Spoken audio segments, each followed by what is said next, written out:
Hello students, मैं financial statement की last 3 classes करा चुकी हूँ, जिसमें फर्स्ट जो थी वो विदाउट एडजस्टमेंट थी, लेकिन लास्ट 2 क्लासेस में मैंने विद एडजस्टमेंट कराया था, जिसमें मैं 8 एडजस्टमेंट अब तक करा चुकी हूँ।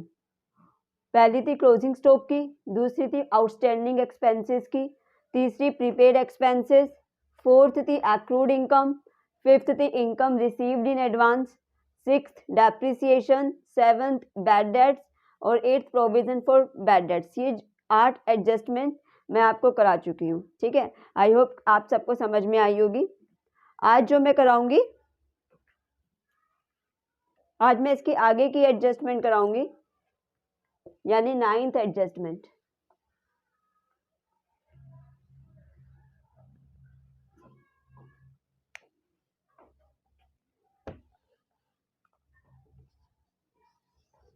नाइन्थ एडजस्टमेंट है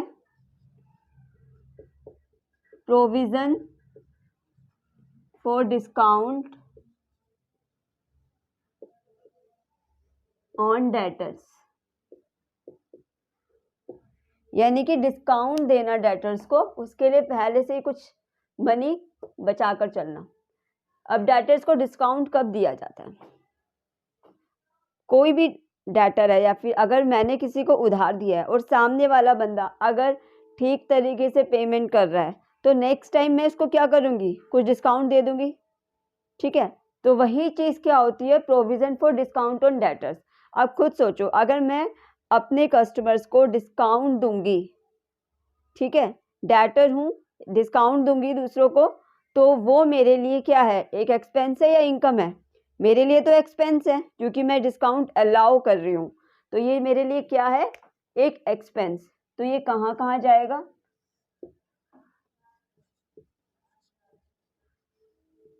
प्रॉफिट लॉस की डेबिट साइड, और बैलेंस शीट में डेटर में से लेस।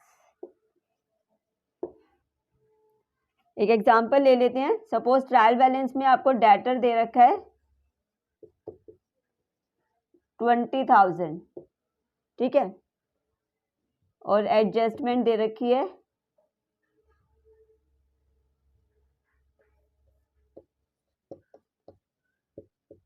Provision for discount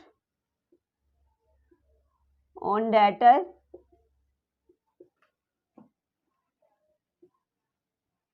@ 10%। ठीक है, तो अब मैं इसको कैसे करूंगी? सबसे पहले प्रॉफिट लॉस में क्या कैसे जाएगा? बैलेंस शीट में कैसे जाएगा?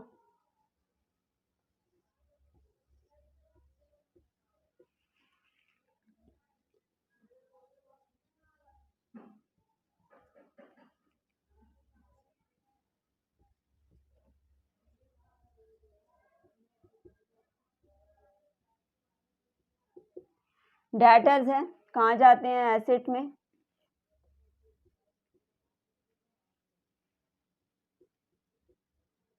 लेस कर दो provision for discount on debtor. ठीक है, पूरा लिखा जाएगा, यहाँ पे स्पेस नहीं है तो इसलिए मैं नहीं लिख रही, लेकिन आपको पूरा लिखना है एग्जाम में। 20,000 का 10% कितना हो गया? 2,000, यानी हो गया 18,000, और यहाँ पर आ जाएगा ये discount on debtor to provision for discount on debtor, पूरा लिखना है। ठीक है, कितना है ये? 2,000। तो इस तरीके से ये आ जाएगा, लेकिन दूसरी तरीके से भी हमें एडजस्टमेंट दी होती है, काफी सारी चीजें दी होती है हमें। सपोज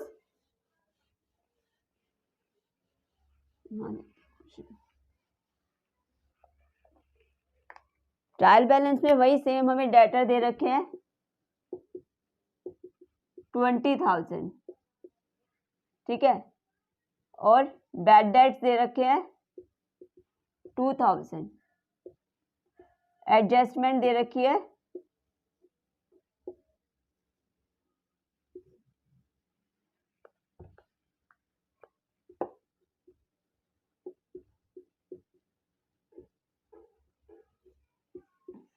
एक दे रखी है एडजस्टमेंट आपको फर्दर बैड डेट्स की।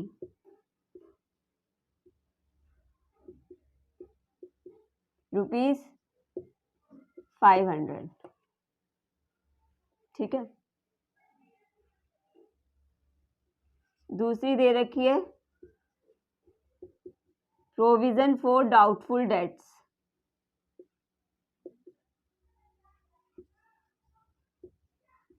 @10% या 5% कर दो। तीसरी एडजस्टमेंट आपको दे रखी है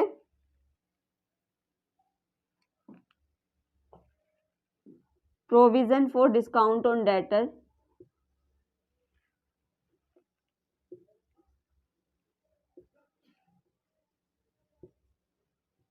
@2% पर एनम। ठीक है। इतनी सारी एडजस्टमेंट अगर आपको दे रखी हो तो आप क्वेश्चन में कैसे करोगे? सेम दोनों अकाउंट में एक होगी इसकी entry, profit and loss account में भी और बैलेंस शीट में भी।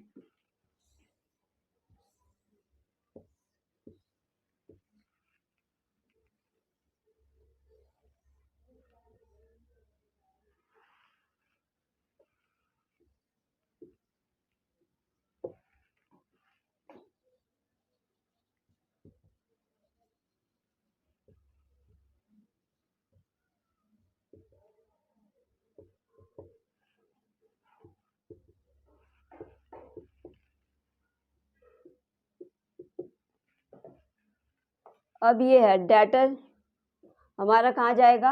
यहाँ पे 20,000।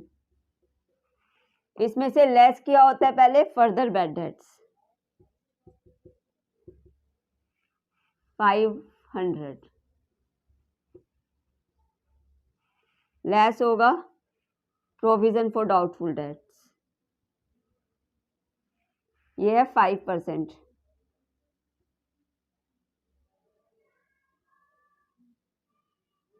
ठीक है।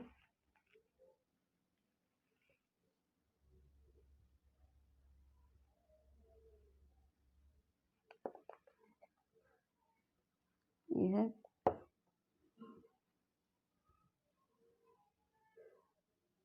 ये आएगा लेस डिस्काउंट ऑन डेटर, ये पूरा पूरा लिखा जाएगा। ठीक है। स्पेस की वजह से नहीं लिख रही, लेकिन आपको एग्जाम में पूरा लिखना है। ये है 2%। ठीक है। अब 18525 का 2%,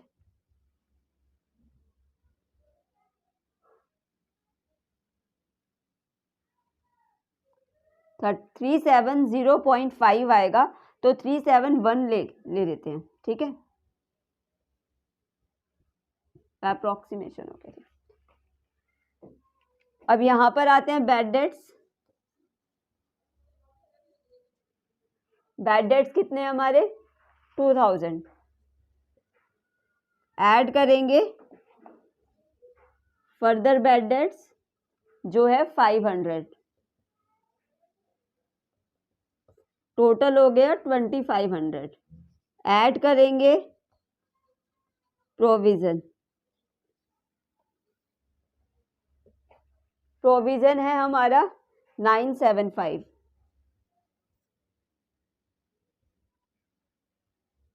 ठीक है। नेक्स्ट है provision for discount on debtor.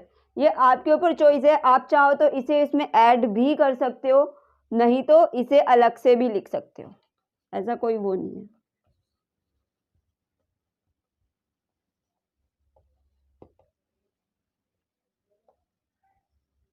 ये हमारा 371। ठीक है। इस तरीके से होगी provision for discount on debtor. अगर सिंगल दे रखा है तो वो भी मैंने आपको बता दिया, और अगर इस तरीके से काफी सारे केसेस में दे रखा है तो भी मैंने आपको बता दिया। ठीक है। ये थी provision for discount on debtor की।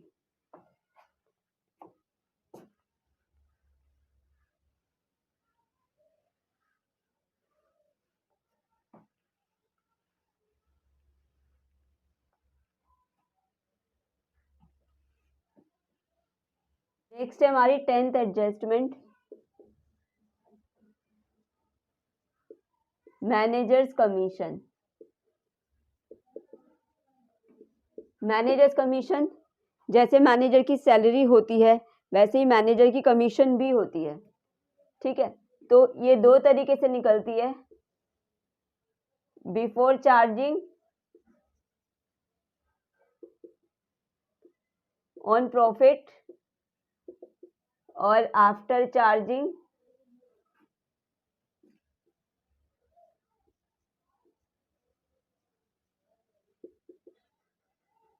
On profit. ये नेट प्रॉफिट है, ठीक है।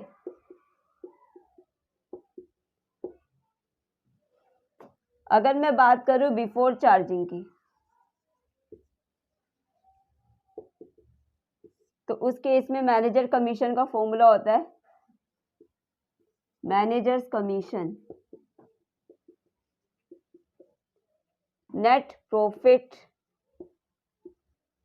बिफोर कमीशन, जितने भी परसेंटेज दे रखा होगा अपॉन 100। और अगर है आफ्टर चार्जिंग,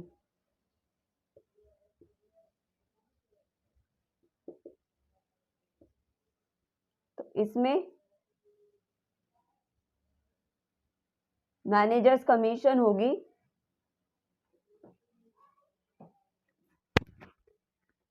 जो भी नेट प्रॉफिट होगा into percentage upon 100 plus percentage. ये है बिफोर चार्जिंग और दूसरी है after charging. Net same net profit before commission, ठीक है, ये लिखना भूल गई मैं, बिफोर कमीशन जितना भी परसेंटेज होगा अपॉन 100 प्लस परसेंटेज। अब इसे एग्जाम्पल से समझ लेते हैं।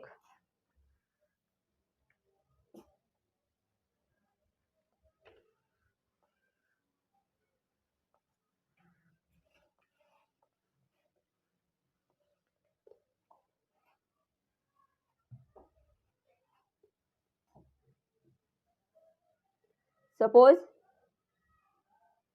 आपने पूरा क्वेश्चन कर लिया, ठीक है, उसके बाद नेट प्रॉफिट आपका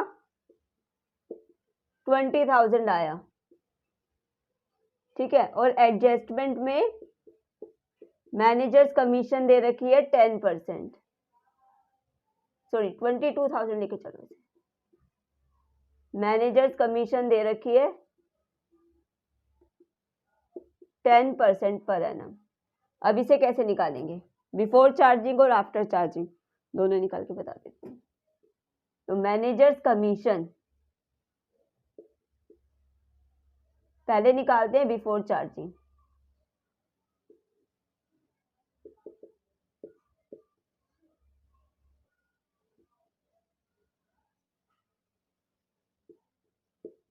मैनेजर्स कमीशन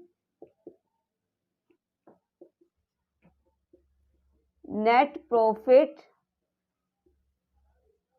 बिफोर कमीशन। ये जो नेट प्रॉफिट है ये बिफोर कमीशन ही है, ठीक है, इनटू परसेंटेज अपॉन 100।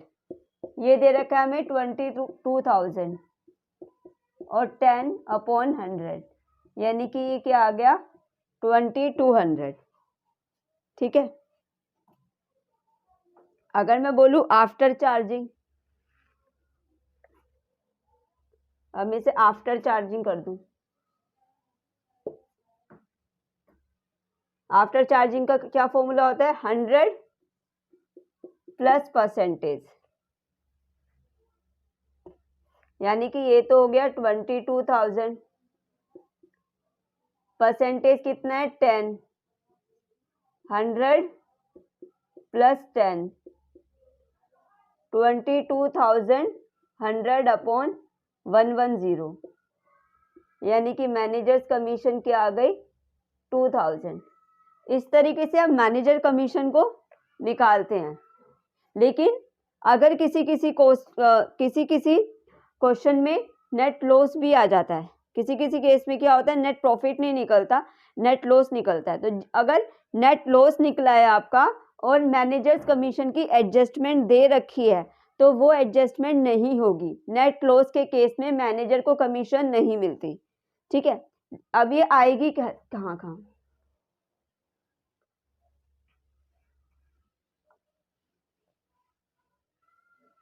सिर्फ नेट प्रॉफिट के केस में ही कमीशन दी जाती है। सेम प्रॉफिट लॉस, कंपनी को कमीशन देनी है, मैनेजर को तो एक्सपेंस है, तो प्रॉफिट लॉस की डेबिट साइड और बैलेंस शीट की लायबिलिटी साइड। ये थी मैनेजर्स, तो स्टूडेंट्स ये मैनेजर्स कमीशन की एडजस्टमेंट थी, ठीक है। आई होप कि आपको ये दोनों एडजस्टमेंट समझ में आई हो, provision for discount on debtors और मैनेजर्स कमीशन की, ठीक है। अगर आपको ये मेरी वीडियो अच्छी लगे तो प्लीज़ इसे लाइक करें, मेरे चैनल को सब्सक्राइब करें और ज़्यादा से ज़्यादा शेयर करें। Thank you so much.